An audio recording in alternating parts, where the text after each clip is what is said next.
What if you were a god? Not just a hero, an actual divine being, shaping civilization while battling monsters. Well, in 1990, ActRaiser dared to ask that question, combining side-scrolling action with SimCity-style world building. And today, we're diving into why this Super Nintendo classic still holds up in 2025. Back in 1990, ActRaiser wasn't just another platformer. It was a revolution, a fusion of Castlevania-style action and SimCity-esque world building that dared to ask, what if you were a god shaping civilization while fighting off monstrous evils? And now, in 2025, it's time to revisit this masterpiece.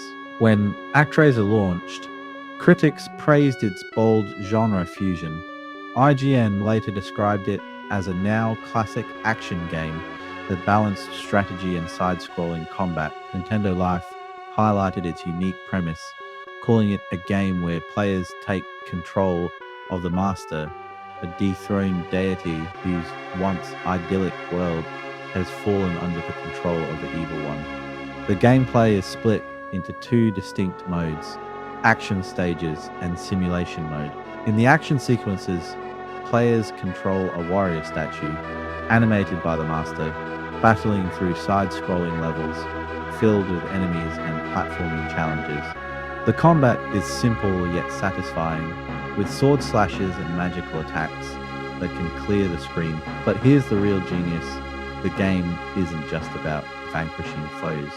Between these action-packed sequences, you're building cities, guiding mortals, and literally shaping the world. In simulation mode, players take control of an angel, overseeing the development of human settlements. You clear obstacles, direct construction, and use divine miracles like lightning to destroy monster lairs or rain to make crops flourish. The more your civilization grows, the stronger the master becomes. The story is simple yet grand. The master, a divine being, once ruled a peaceful world until the evil one, Tanzro, and his 6 guardians overthrew him.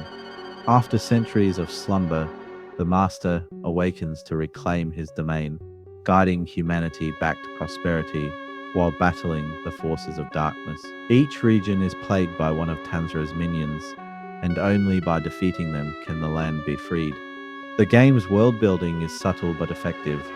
Each town has its own struggles, from plagues to earthquakes, making your divine intervention feel meaningful. Playing ActRaiser in 2025, whether via Super Nintendo hardware, emulation, or the recent remaster, reminds us of how ambitious NX was. Before Final Fantasy took over the publisher's legacy, there was a time when experimental, high-concept games like this thrived.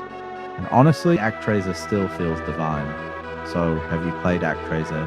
And if you have, what did you think?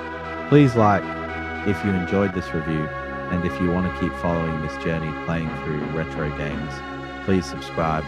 Up next, we have Gradius 3. See you next time.